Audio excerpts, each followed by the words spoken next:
चलिए बेटा, ये सवाल नीट 2025 में आया हुआ है।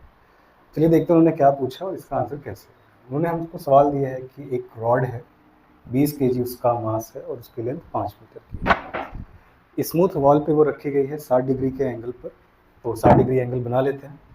ये 60 डिग्री का एंगल है और एक रफ सरफेस है ग्राउंड।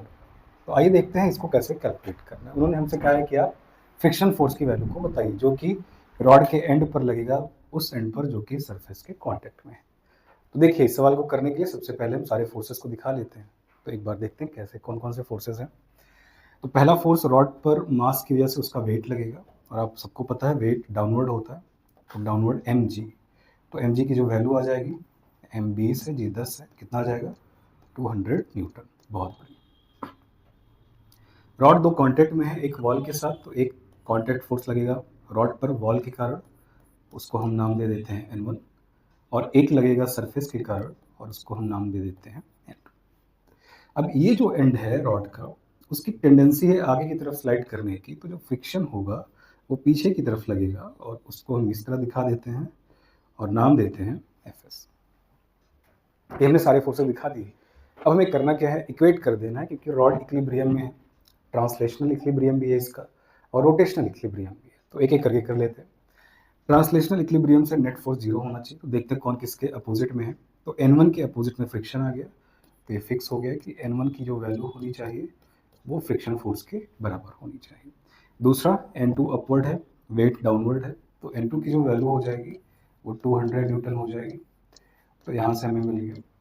सेकेंड काम हमें करना है, टॉर्क को कंजर्व कराना है कि नेट टॉर्क रॉड पर 0 होना चाहिए। तो हमें क्या करना होगा, हमें कोई एक पॉइंट मानना पड़ेगा एक्सिस ऑफ रोटेशन को, क्योंकि आप सबको पता है कि टॉर्क निकालने के लिए आपको अज्यूम करना पड़ता है एक्सिस ऑफ रोटेशन। तो हम अज्यूम कर लेते हैं, मैं मानता हूं कि इस एक्सिस के अबाउट रॉड घूमेगी, अगर घूमेगी तो इस एक्सिस के अबाउट में सारे फोर्सेस का टॉर्क निकालता हूँ। तो आपको पता है n2 और फ्रिक्शन का टॉर्क 0 हो जाएगा इस एक्सिस के अबाउट। क्यों? क्योंकि उनके लाइन ऑफ एक्शंस जो होते हैं उस एक्सिस ऑफ रोटेशन से पास हो रहे हैं, और हम सबको मालूम है कॉन्सेप्ट कि अगर एक्सिस ऑफ रोटेशन पर कोई लाइन ऑफ एक्शन पास हो किसी फोर्स की, तो उसका नेट टॉर्क 0 होता है, वो कंट्रीब्यूट नहीं करेगा। तो अब दो फोर्सेस बच गए बेटा, एक वेट डाउनवर्ड हो गया और एक इनवर्ड हो गया। ये हमारी एक्सिस ऑफ रोटेशन है। टॉर्क कैसे इक्वेट करते हैं, टॉर्क इक्वेट करते हैं वैल्यू पर कि वेट फोर्स कितना है इनटू एक्सिस ऑफ रोटेशन से perpendicular distance from the line of action. तो देखिए, mg के लिए ये परपेंडिकुलर डिस्टेंस होगी, ये पूरी हम मानते हैं रॉड की लेंथ l है, तो ये जो डिस्टेंस बनी आधी, दिस इज कॉल्ड l/2। तो इसका जब एक कंपोनेंट लेंगे, ये 60 है, तो ये कितना हो गया, ये 30 डिग्री हो गया। तो ये कंपोनेंट जो आएगा वो l/2 cos 30 आएगा। तो फोर्स इनटू परपेंडिकुलर। तो और ये कैसे रॉड को घुमाएगा, ये रॉड को घुमाना चाहेगा एंटी क्लॉकवाइज। तो हम इस नेट टॉर्क के जो वैल्यू लेंगे एंटी क्लॉकवाइज, पॉजिटिव साइन के साथ लेते हैं।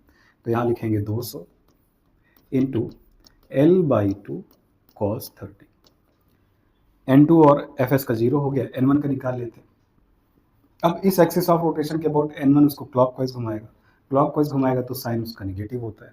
तो अब देखिए, ये लाइन ऑफ एक्शन हो गई n1 की, तो हमें ये डिस्टेंस चाहिए, ये हमारी परपेंडिकुलर डिस्टेंस है फ्रॉम एक्सिस ऑफ रोटेशन। तो ये वैल्यू और ये वैल्यू क्या है, सेम।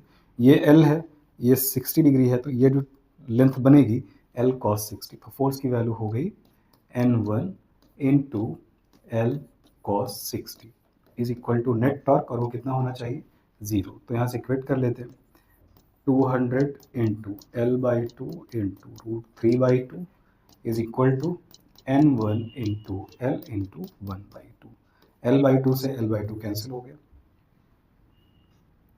और 2 से 100, 2 कैंसिल हो गया, तो कितना आ गया 100√3 इज इक्वल टू n1। और हमें क्या मालूम है, n1 ही फ्रिक्शन फोर्स के बराबर है। तो कितना आंसर होगा बेटा, थर्ड आंसर इसका होगा 100√3।